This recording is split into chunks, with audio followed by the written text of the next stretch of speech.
Okay, so this is the last class, at least for this course, set of 8 lectures.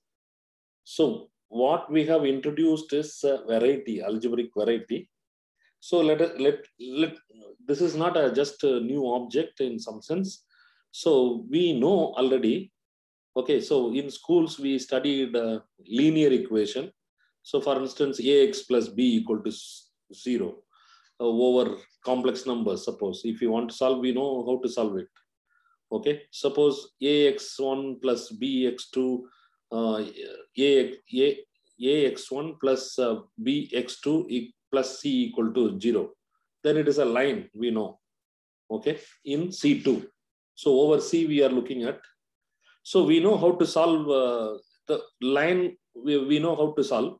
So likewise, if we come to not only one equation, suppose if we have several variable and many equations we have linear, then also we know over a field how to solve. Okay, the exactly one solution or a number of solution we know from linear algebra how we have solved. Similarly, if you come to suppose polynomial equation in one variable over any field, we know that at most the degree only number of roots will be there. Okay, so number of roots, always we are always interested in solution set of some polynomial in one variable. We know we have solved completely in the sense how many roots, maximum number of zeros are at most n. Okay, so then if we take two variable, three variable, etc. In polynomial, then we are looking for how many zeros are there in the given equation. Okay, so this we are trying to, that is the one we are looking at. In fact, that is called algebraic variety, the solution set. Over C we are looking at. Suppose if we change this in the same definition of algebraic variety, if instead of C, if you put some other field, then the entire thing will change. Okay, so for instance, if you put instead of C, Q, there are a set of rational numbers, rational solutions. If you ask for it, then that is the interest of kind of number theorist, okay, and geometers and number theorists, real solution, etc. Okay, so that is the one. Generally, it is kind of over C one can study little better, but other fields are not going to be simpler anymore. Okay, so because over C, why it is simpler? Mainly because any polynomial equation, I mean one variable, has a solution. Okay, always the fundamental theorem of algebra says every polynomial has a root. Okay, that is kind of making it little easier, okay, than other fields. Because if you take R instead of C, we know that there are polynomials which may have solution, may not have solution, not guaranteed. Okay, unless it is odd degree, at least one root exists. So this is the solution set over C we want to understand. We started the definition and we saw many examples, and this particular algebraic variety, every point is connected to a maximal ideal in the quotient ring. Okay, so this is the kind of application of Hilbert, Nullstellar, and Sartz. So in fact, this is both ways. If you want to understand this algebraic variety, you can go back to the quotient ring and try to compute all the maximal ideals in that quotient ring. If you know the quotient ring maximal ideals, then you can study the variety. I mean, it's one and the same. Okay, using at least over C. This is the important is over C is really important here. Okay, so whether over C this variety, any variety is empty or non-empty, that question is easily solved because of the previous theorem. In the sense, if it suppose variety is non-empty, it means there is a solution. Okay, there is a solution means it corresponds to a maximal ideal. The question really boils down to every ring contains a maximal ideal or not. Okay. So topology answers this. I mean, John's logic answers this. Okay. Every ring, it contains a maximal ideal unless it is a zero ring. Okay, in this definition. Okay. So suppose if you are given some more than two polynomial equations in n variable. Okay. Then if whether always there exists one solution or not, the system of equation, if it has no solution, what happens? If it has no solution, then one is the linear combination of these polynomials in the polynomial ring over the polynomial ring C of x1, x2, xn. Okay, these are all already we have seen. I'm just recalling it. Okay, there is another version of Null-Stellensatz. With that only we ended. Okay, here one, yeah, something. Yes, that day I did not explain why it was. I forgot which place.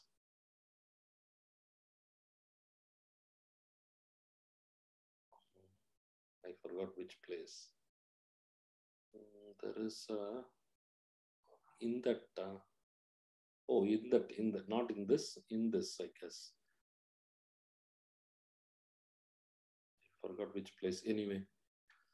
Okay, so now in this talk, final talk, what we are going to see, we are going to see, we want to just kind of study the general shape of algebraic variety over C2.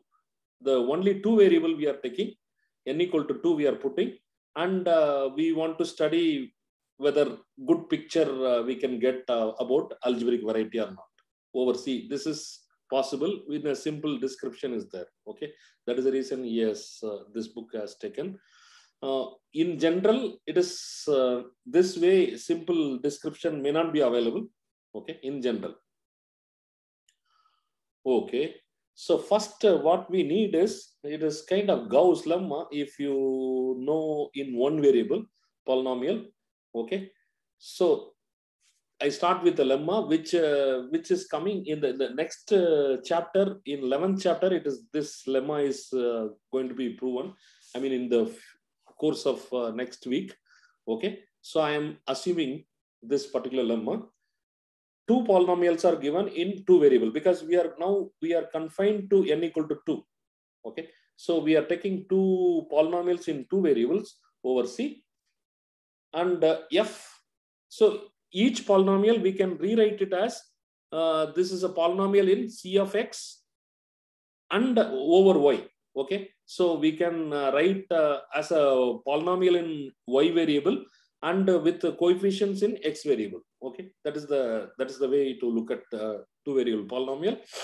Let f be the field of rational functions in the variable x. Okay, so field of rational function means some polynomial in x divided by some other polynomial in x. Okay, field of rational function. Okay, this if f of x and g of f of xy and g of xy have a common factor. If they have a common factor in f of y, you see what is this polynomial ring? The polynomial ring is coefficients are coming from rational functions C of x, okay, and variable in y. Okay, so if they have a common factor, which is not a constant, I have thrown away f. It means not only common factor, f is I mean the one variable polynomial in x also. It can be rational function also in one variable. So if it has a common factor, means it is really y variable also appearing, x variable also appearing. That's what this assumption means. Then they have a common factor in the ring.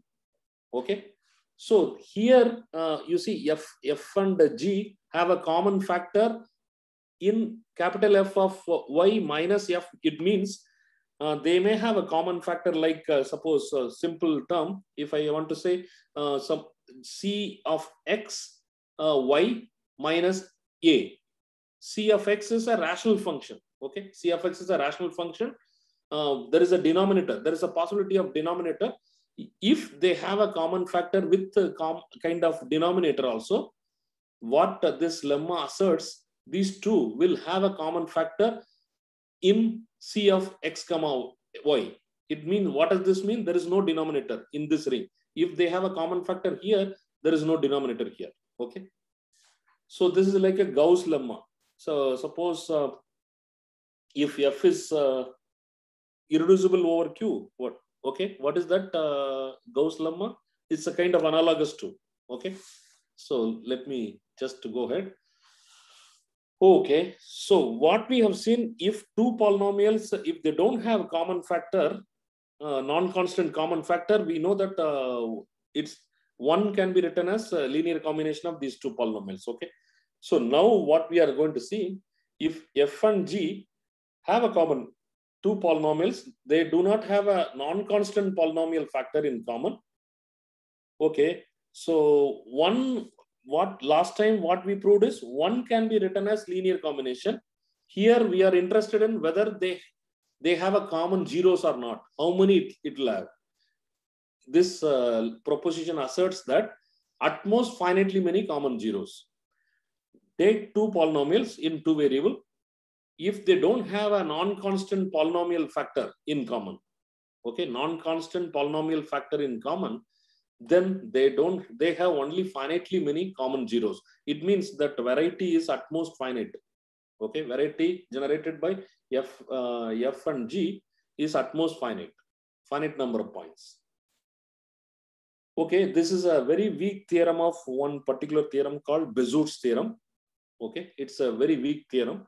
The Bezout's theorem says, I have written in the remark, the above proposition is a weak form of Bezout's theorem, which states that suppose if f and g, f of x and g of x of degree m and n, and they don't have a common non-constant common factor, okay, then the number of common zeros of f and g is at most m times n.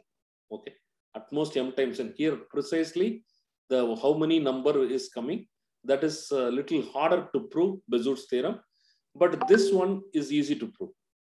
That's why we are taking it. Here there is no number is given. Okay, at most finitely many. Okay, f and g are given to us, two polynomials, such that they don't have a non-constant polynomial factor in common. Capital F is the field of rational function in the variable x.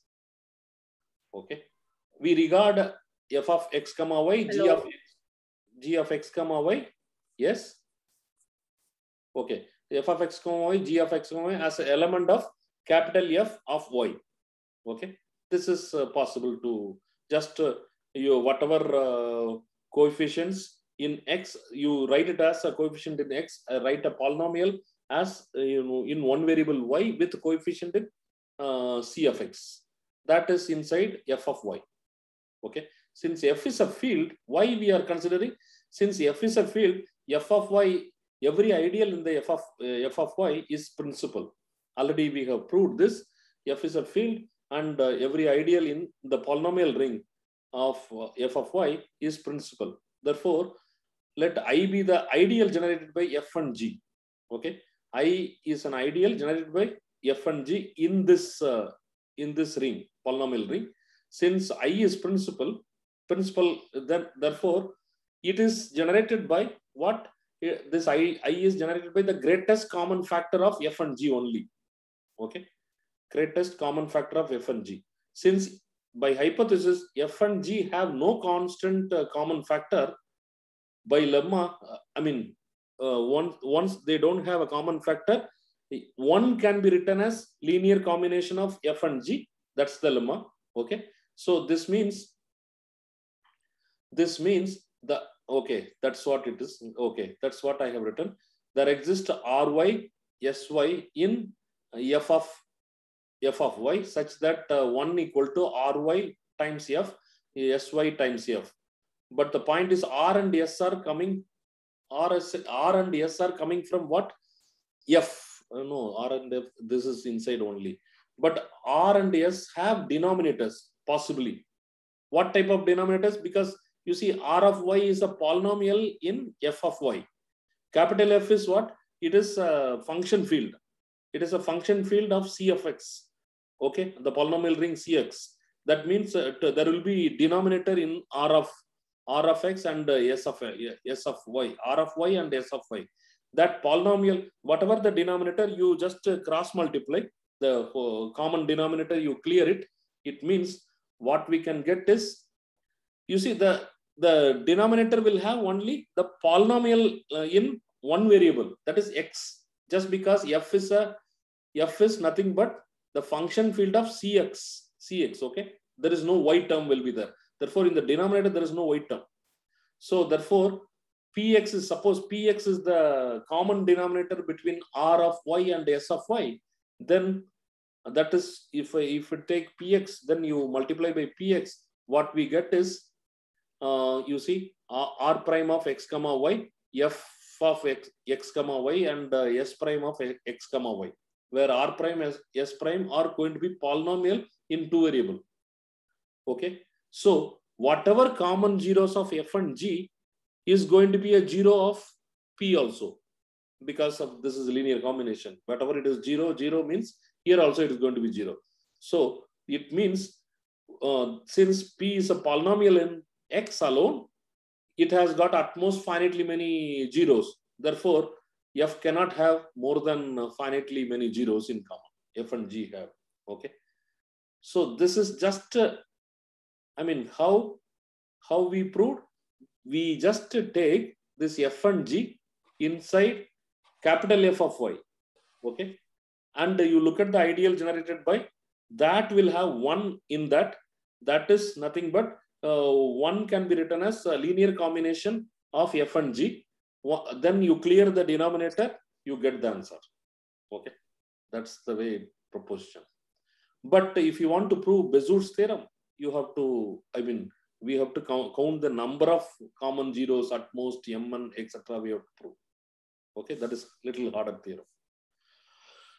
Okay, this proposition really shows, okay, if you take a two random kind of polynomials in two variable, it may not have a common factor, a non-constant common factor in it.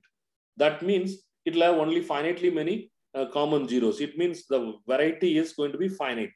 Okay, so therefore, the most interesting varieties are in C2 are those which are defined as a zero set of single polynomial f of x comma y.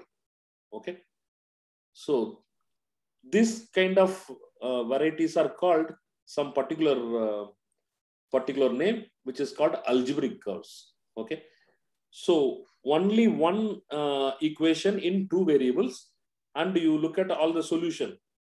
Okay, that solution set is called a curve. Okay, algebraic curve or Riemann surface. Both terms are already there. Okay, so in this, I mean, today we want to just see how one can rough description about this particular variety. The variety in C2 variety is defined over C. Okay, in two variable, the polynomial, underlying polynomial is single polynomial in two variable. Okay, this algebraic curves, we want to see how it look like, the description. So since we are dealing with only one equation, polynomial equation, we assume that that equation is irreducible.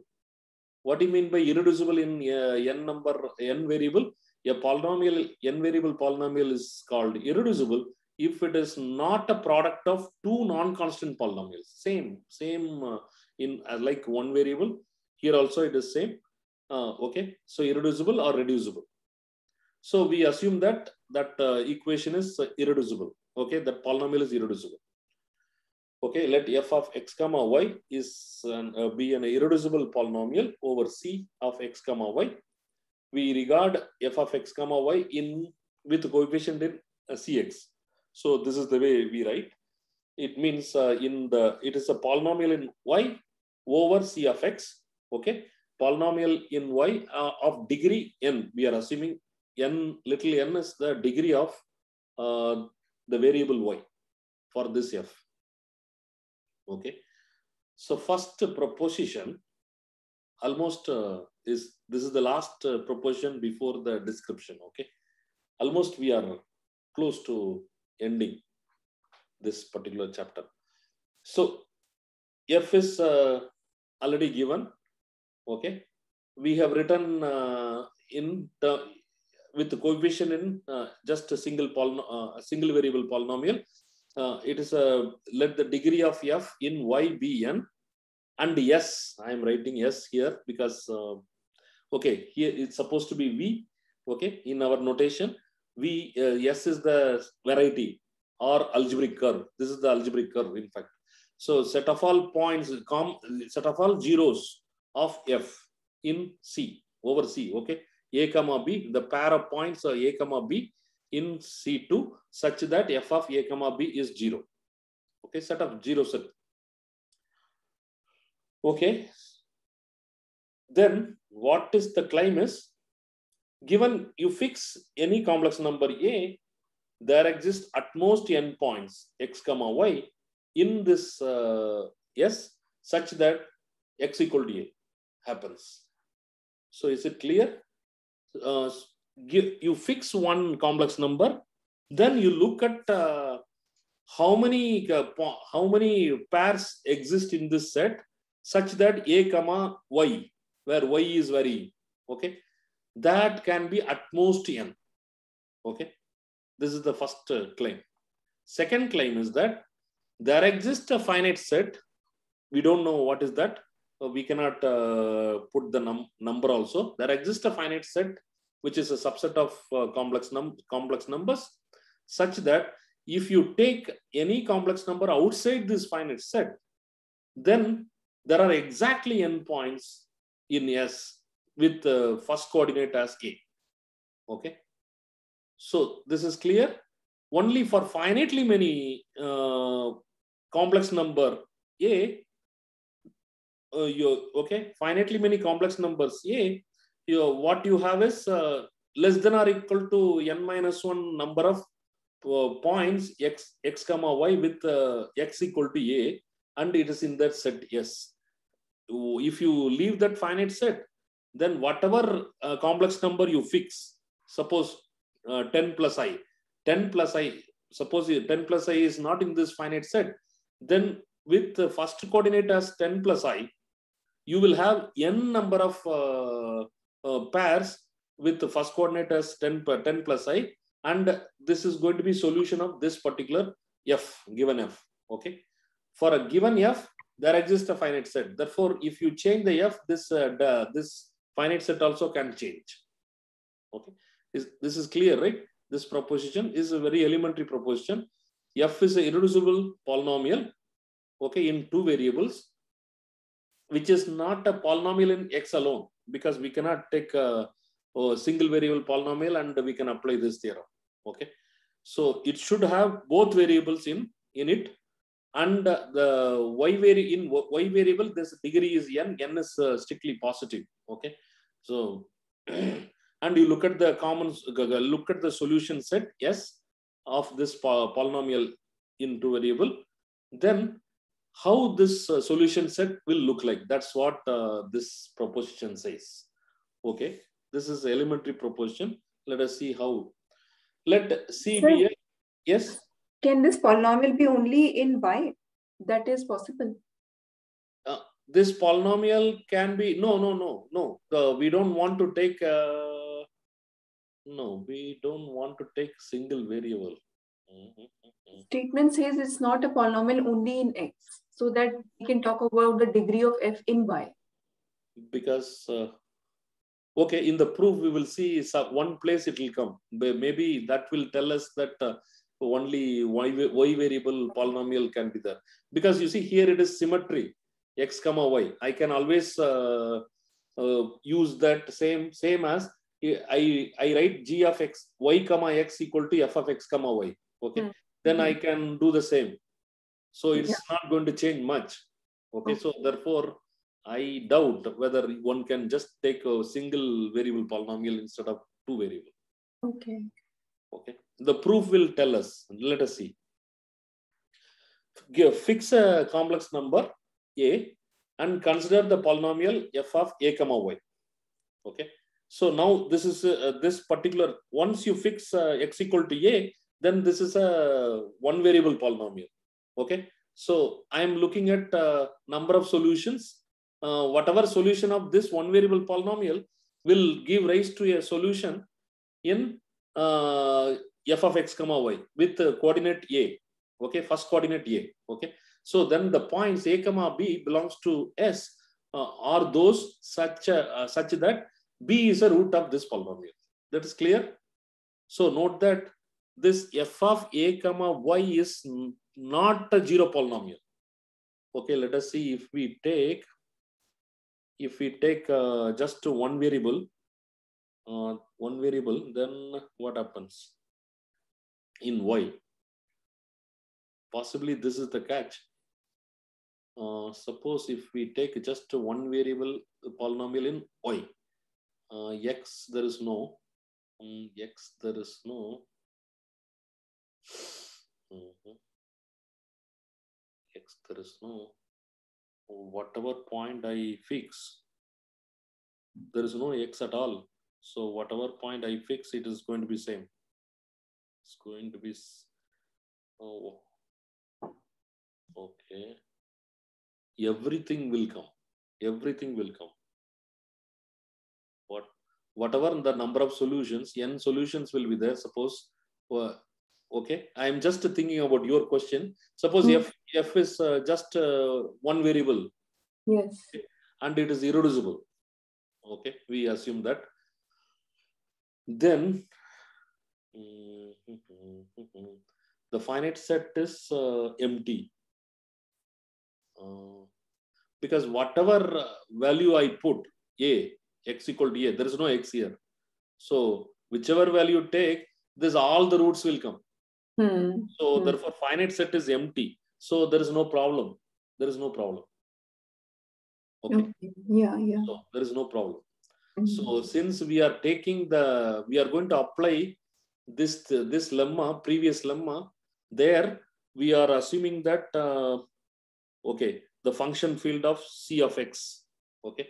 So maybe because of that, he doesn't want to take possibly this, which should not be in the polynomial in x alone. And also because he wants to take the degree of f in y. If there is no y, so he wants to make sure it's that not polynomial in x. Okay, maybe it is possible. Yeah. So this is not a zero polynomial, because if it were, okay, so if it is a zero polynomial means what? Suppose f of a comma y is a zero polynomial. What does this mean? It means after putting x equal to a, I am getting 0 for every y. Okay. So it means x minus a is a factor of all the coefficients. Zero polynomial means the coefficient should be 0 in general. Okay. But here after putting x equal to a, it is I am getting coefficients are 0. It means the original coefficient will have a factor x minus a everywhere. Okay. That is clear. Suppose if this were a zero polynomial, then all the coefficient has to be 0. This zero coefficients are 0 means coefficients are nothing but polynomial in x alone. Okay, x alone. So after putting a only, we are getting 0. It means x minus a will be the factor. It is going to be throughout for all coefficient x minus a is factor. It means x minus a will factor that f of x comma y. Okay, but this is a contradiction to the irreducibility. Okay, so therefore this after putting any point, if you plug x equal to a, then this is not going to be zero polynomial first, because if it is a zero polynomial, every complex number will satisfy that we don't want. Okay, that is the reason. Since the degree of f of a comma y is at most n, yet here at most n, why we are saying it may happen that x minus a divides the leading coefficient, that is unx. once it is leading coefficient, if it divides, then when I put x equal to a, then that goes away. It is 0. Therefore, it may be degree, maybe after plugging x equal to a, the degree may be less. Okay, that is the reason at most n. Therefore, we can get at most n number of roots of f of a comma b, which proves part A. Part A is what it says. Given any a, okay, there can be at most n points x comma a comma y belongs to S. Okay, that with by varying y also in the complex plane. Okay, now we have to find out the second one. When it will be less than, n. Okay, strictly less than n. That we have to see. To prove B, we need to analyze when f of a comma y can have roots fewer than n. Okay. Indeed, what are the situations it can have fewer than n? Okay, the degree of f of a comma y is strictly less than n. One situation. Is there any other situation? You think? Is there any other situation for which it will have fewer number of multiple roots? Multiple roots in the variable y, because we are fixing x equal to a. Suppose if it has a multiple root in the variable y, then we count only once. Okay, a comma b, only once it is counted. Okay, so that's what it says. So the first, this happens first, either the degree of f of a comma y is strictly less than n, or the degree of f of a comma y is n, but f of a comma y is has a multiple root. Okay, so the first case, in the first case, first we clear it. Case 1 occurs when the leading coefficient unx vanishes. Okay, then only then case 1 will come. The degree will be going down. Okay, so it means un is a polynomial in x. Okay, it means that when I plug a, un a is 0. Since un is a polynomial in x, un can have at most finitely many roots a. Okay, so whatever root of un, for that a only, this is leading coefficient will vanish. Okay, so that how many a's are there? At most the degree. Okay, that is finite set. Okay, this is first case done. So how many? Okay, this is the first case done. Now second case, when how many multiple roots will be there? Okay, a complex number b is a multiple root of a polynomial h of y if and only if it is a common root of h of y and its derivative. Okay, so it's a common root. So in our situation, h of y is nothing but f of a comma y. Since the first variable is fixed, the derivative of the partial derivative is nothing but the partial derivative with respect to y. Okay, so the case 2 occurs at the point a comma b, which are common zeros of f of x comma y and the partial derivative of f in the variable y of x comma y at the point a comma b. Okay, first you see that f has a degree what? N. F has a degree of f is n. This is in variable y, degree is n. Okay, when I take a derivative with respect to y, then the degree is going down by 1. Okay, therefore f cannot divide the partial derivative polynomial for dou f by dou y because of the degree concern, and f is irreducible already, that by assumption. Okay, since f is irreducible, we conclude that these two polynomials have no constant factor in common. Okay, if it has a constant factor, what would have happened? If there is no constant term in the f, because it is irreducible. Okay, if at all there is a constant factor, means f has to divide only this common non-constant factor means. Okay. So therefore, since by looking at the degree of f and dou f, we can conclude that there is no common non-constant factor. Okay. So it means by the proposition, you see, this don't have a common factor. F and G have finitely many common roots. No. What is the previous proposition? Okay. No. What is that? Sorry.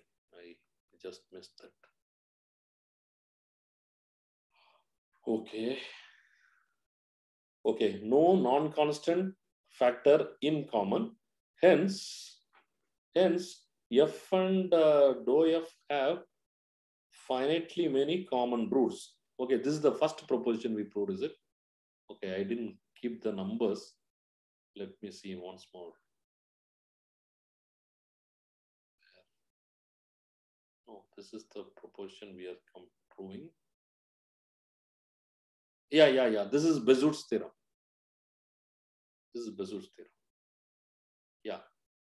Yeah. F and G are, this is the proposition. F and G have two polynomials which do not have a non-constant common factor in this ring. Then it has only finitely many common zeros. That's the one we are applying.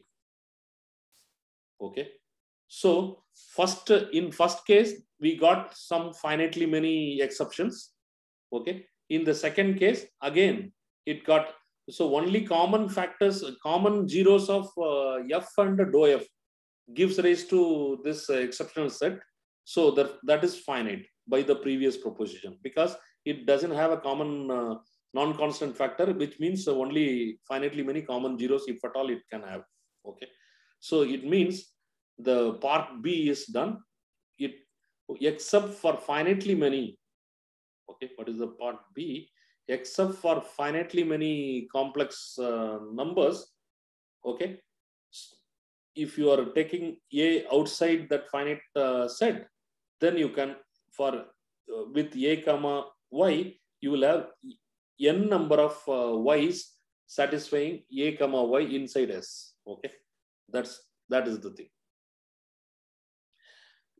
You see, now we are going to view this particular thing in the picture. Okay, so how we are taking by fixing a complex. Now we are going to look at C cross C. Okay, C cross C. Suppose if we take the plane C cross C, C is like a x-axis. Okay, C is kind of x-axis. Oh, then y-axis another C. Then we are looking at, given a here, we have n points are there in okay, just above given A, there are n points. Another point, another n points. Okay, except for finitely many kind of complex numbers, every other points have just n points, distinct points just lying above, kind of. Okay, I don't know whether you are getting the. Anyway, I'm coming to this. I didn't write the picture though. Okay. Thus, this proposition can be summed up by saying that S has n-sheeted covering of the complex plane C. Okay, so whatever n-sheeted, why it is coming? Just because except finitely many, there are n points sitting above, kind of. Okay, so I will make it precise here soon. Now you just see one example. Consider the locus of x square plus xy square minus 1 equal to 0. Then you fix any value for x not equal to 0 and plus minus 1. Y has 2 points, 2 zeros. Okay, y has 2 values. When x equal to 0, when you plug x equal to 0, this is never vanishing, so no solution. X equal to plus or minus 1, there is exactly one solution. Just because 1 cancels, y equal to 0, you will get y equal to 0. Okay, so therefore this locus is kind of called a branched double covering of C, whatever it is. Let us see the proper definition. An n-sheeted branched covering of the complex plane C is a topological space. This is a name, okay? A n-sheeted branch covering of a complex plane C is a topological space S together with a continuous map. This is a projection map pi from S to C. A projection map which is continuous pi from S to C such that satisfying two conditions. First condition is that pi is n to 1 map in the complement of finite set. Okay, so pi is a 1 to 1. This is not a kind of n points are going to 1 point, except for finitely many points in that. What this condition says is the fiber, you take any point in the range. Okay, you look at the pre-image. The pre-image will have n points exactly, except for finitely many points in the complex plane. That's what it says, n to 1. Okay. The fiber means the pre-image of a range. You take any point in the range, you look at the pre-image under the pi map. That is called fiber. Fiber will contain exactly n points. Okay. And pi is n to 1 map. And the next condition says for every point x belongs to the complement of the finite set, any point you fix x naught, there exists an open neighborhood U of x naught. Okay, suppose if you see like a complex C cross C, okay, C cross C, when you see in the x-axis, we have a x naught. X naught is a complex number. Around that x naught, you take a neighborhood, open neighborhood. Okay, then that you call it U. Then the pi map is there. Then you look at the pre-image. Pre-image is like a kind of n sheets will be there. Okay, that's what in the C cross C. So this pi inverse of U is like exactly like V1 union V2 union Vm, where VIs are open set in S and pi maps VA homeomorphically to U. Okay, the pi map really takes is whatever below, whatever you have taken U, the same image will be there. N images will be there. Okay, in the under the pi map. Okay, that union is nothing but the pre-images. So that is the reason you take any point in the range, it will have a precisely n number of points in the fiber of it. Okay. Okay. This is a definition. This is a definition. This, okay. So yeah, n-sheeted branched covering of complex plane is a topological space. Yeah, yes, we call it n-sheeted branched covering, which is a topological space and having this property. Okay. So these guys can they intersect? No, because you see distinct points. In the previous proposition, you see fix A, then you have precisely n distinct points you have. The multiple one and all we have thrown into the finite set. Therefore, it will be completely distinct. No, the points are distinct, but their neighborhoods can. It is going to be. That's what it says.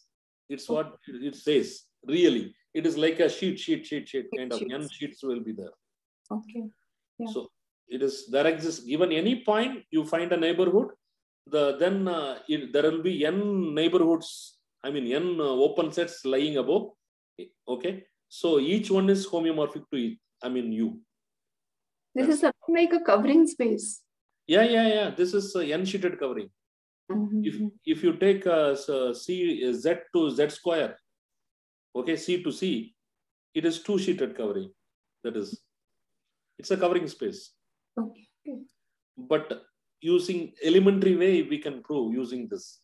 Okay, that's what. But still, I have to use the implicit function theorem, etc. here. Okay. So f of x comma y is a polynomial, irreducible polynomial of degree n in variable y. The previous example, whatever we have taken. Then the Riemann surface or algebraic curve f of x comma y is an n-sheeted branched covering of the complex plane, C. Okay. This Riemann surface is nothing but the covering, n-sheeted covering. If the Riemann surface is underlying polynomial is defined polynomial as n degree, degree n, okay, in variable y, then only then it is n-sheeted. Is n is coming from the degree of y. Okay, let S be the Riemann surface. It means what? It is nothing but the solution set the pair of points x comma y in C over C such that f of x comma y is 0. Define the projection map pi from S to C such that x comma y, any point in S goes to x itself. Okay, this is the first projection map. These projection maps are continuous. Okay, that is we are all going to assume. Okay, so continuity. Okay, by the previous proposition, we see that pi is n to 1 already on the complement of a finite set. Okay, just from the previous proposition. Hence, the first property of the n-sheeted covering, the definition, first property is already we have proved by the previous proposition. Okay. Okay. It remains to verify the second property. Second property means we take one point in the complement of the finite set. We call it the finite set, we call it delta, and we take x naught inside the complement of delta. Okay, that means f of x naught y has n roots precisely. Okay, that we write one y1, y2, y3, yn. Oh, these are all not multiple roots. Okay, there is a typo. Y's are not multiple roots. Here we know precisely all multiple roots we have thrown in the finite set. Since these are all not multiple roots, okay, the derivative of f with respect to y at the point x naught comma ya is non-zero, because this is the condition, right? If it is also vanishing, then it will become a multiple root. Now derivative will not vanish. Okay, derivative is not this. You see this dou f by dou y at a given point is not vanishing. It means we are dealing with one variable kind of y. Okay, so this says it's a Jacobian is not vanishing. If you know the Jacobian in general, this is one variable. So 1 cross 1. This is Jacobian is not vanishing. Then implicit function theorem, what implies this f of x comma y equal to 0 can be solved for y equal to alpha I x as a continuous function of x in some neighborhood. I mean, this, when at which point, suppose the Jacobian is not vanishing, okay, then implicit function will tell you at that given point. You see, this will satisfy clearly. There will be a continuous functions. So suppose you take I equal to 1. Just we do only for I equal to 1. If you take I equal to 1, the x naught y1, at that point this Jacobian is not vanishing.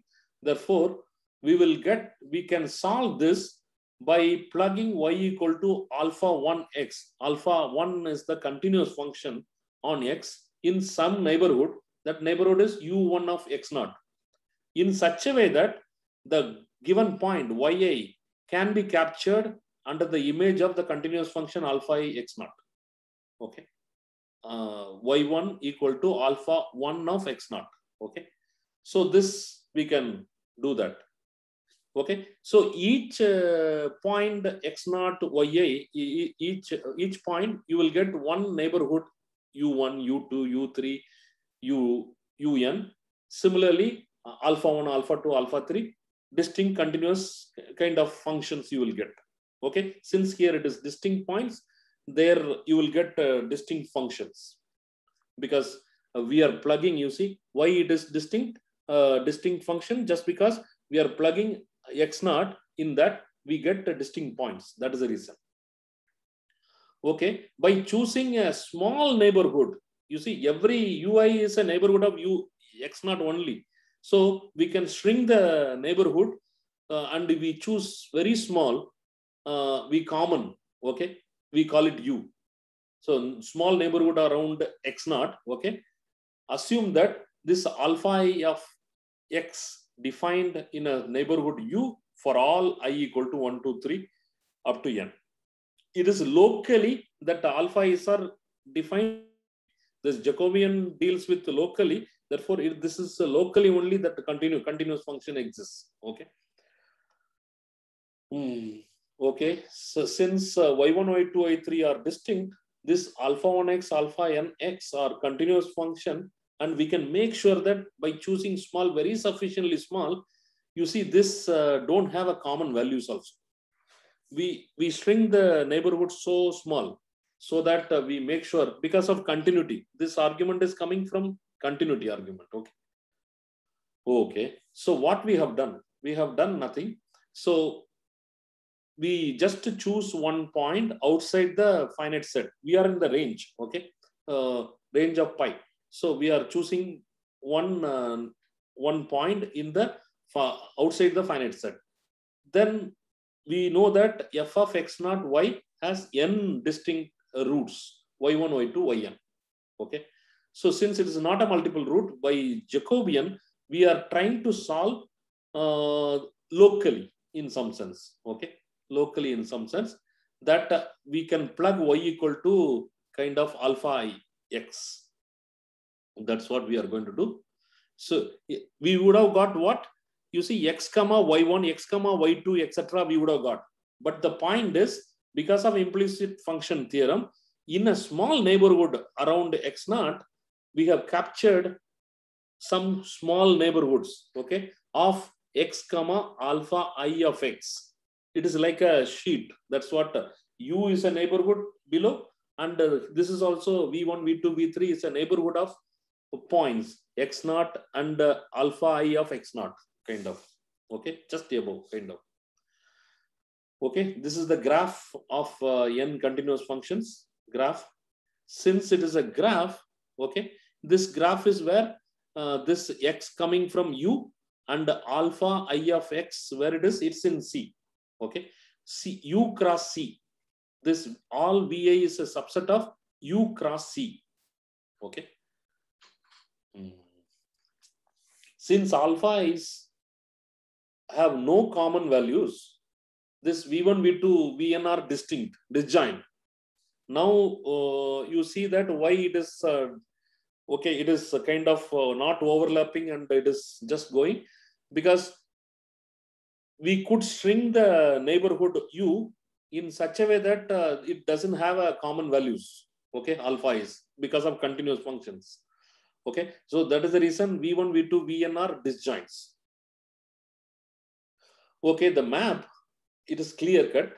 V8 to U is continuous because of this is y V8 to U pi projection map only. This is restricted to VA. See x comma alpha I of x goes to x. This is a continuous map. U to VA, x going to x comma alpha I of x. This is also continuous. Why? X going to x is continuous. Alpha is already continuous on U. Therefore, x going to alpha I of x is also continuous. Therefore, the U to VA also continuous. Okay. So, and it is 1, 1. You see, VA to U is 1, 1. Why? Because already from S to C, it is n to 1. But the point is, by fixing one element, we have broken into all the n to 1 to 1. Okay. That is why it is here, it is each VA, it is 1 to 1. Okay. 1 to 1. Therefore, already it is both are continuous. Therefore, it is homeomorphic. Okay. VA is homeomorphic to U. Okay. So now what is the pre-image of U? So pre-image of U means set of all x comma y inside S such that pi of x comma y belongs to U. Pi of x comma y goes to just x belongs to U. Okay. So x belongs to U such that x comma y belongs to S. Okay. So we have captured completely. That is the way the graph is really saying that this is nothing but the union of all these VAs. Okay. All the y's will look like this. Why? Because of the continuity and implicit function theorem. This locally we can solve like this by plugging y equal to alpha I of x. Okay, this is locally we are solving in the neighborhood, small neighborhood around x naught. That's why it is kind of this pre-image is captured like a disjoint union of n open sets. Okay, so this is in second condition to prove n sheeted branched covering. What we have to prove, we have already proven each VA is open. Each VA is open. Each VA is open in. Each VA is open in U cross. No. VA is where open it is. Let me see. What we have to prove finally. It's open in S. Oh no, we want to prove it is open in S. And pi maps VA homeomorphically. So homeomorphism, we have proved it. And we have proved the pre-image will look like this kind. That also we have proved it. What we have to prove is this VAs are open in S. We have to prove. What we have proved, let me see. What we have proved. VAs are just a graph in U cross C. Okay. Since it is a graph in U cross C, it is closed in U cross C. Okay. It is closed in, it's a closed set. Each VA is a closed set in U cross C, being a graph of continuous function. Okay. Then VA is, therefore, VA is closed in pi inverse of U. Pi inverse of U is contained in U cross C. Okay, the VA is closed in pi inverse of U. U is open in C. Pi inverse, pi is a continuous function. Therefore, pi inverse of U is open. Okay. Okay. So this is just a matter of just topology. V1, we can write it as a complement inside pi inverse of U of some finite union of closed sets. Therefore, V1 is going to be open. Okay, so therefore VAs are going to be open in pi inverse of U. So already VAs are closed in pi inverse of U. V1 is open in pi inverse of U. Pi inverse of U is open already. Pi inverse of U is open already in S, because this pi inverse of U is a subset of S only. Okay, with that VIs are kind of open in S. This you have to check correctly why it S inside S, how it is V is closed. So V is open, VA is R. Okay. This kind of gives a kind of description of this particular variety in C2, how it will look like. If when this variety is defined by one single polynomial equation, okay, in two variable, that's more important. And the polynomial equation is irreducible. Then it is look like a kind of covering. This S is a kind of covering for complex plane C. Okay, this is the kind of simple description of this two variable variety. Okay, but if you change this C, even in this two variable algebraic curves, okay, one important what is that main algebraic curve? Let me come back to algebraic curve. This is Besse's theorem. Yeah. Okay, this we could describe completely. This algebraic curves we could describe completely. Okay, over C. If we just change it to Q, okay, C instead of C, we take the rational number field. Okay, if we take, then this is completely not well understood. The one of the main important curve is the elliptic curves. Okay, that is a two variable, y square equal to x cube plus ax plus b, where a, b or a, b, c are just rational numbers. Okay, if you look at the locus, that is nothing but algebraic curve. That is the variety that variety is algebraic variety over Q2, Q square. Okay, x comma y, where x and y coming from Q. This variety, when it is empty, when it is non-empty, when it is kind of infinitely many points, when it is finitely many points, this is completely not well understood. Okay, still, I mean, there are, I mean, this is one of the important topic in some sense. Okay, if you only for C we have a good description of algebraic curves. If you change it to R also, you may not have clear-cut description. Okay. Oh. Sir, if we had more variables, like we are talking about. Okay. If we have more variable, at least over Q, I can tell that is known in some. No. That is also. No. Over C only. Over C. Over C, this kind of description you don't have, but you have description. Over C is better. Over C is better. But you may not get infinitely many often. You see here, you get in two variables, you have better understanding. But in n variable, more than two, then genus computation comes. If genus is more than two, then more likely that variety is finite by Falting's theorem. Okay. So this only two variable is algebraic curve is really unknown. Otherwise, it is known in some sense. Finite, one can say, more likely. Okay, so over C, I don't know, but this over Q, over number field, I know more. Over C, maybe just, I don't know, this description for n variable. I was just thinking maybe we can generalize this and we still have covering for C3 or Cn. Some kind of sheeted covering. No, you better check the correct book because this is elementary book. Yeah. He has given. Yeah. Now, since discussion was happening, so I was just trying to generalize. Okay. Yeah. I'm done. Oh, I supposed to end at 4:15. It's okay. Yeah. If Archana is here, no, she has not come. I just stopped.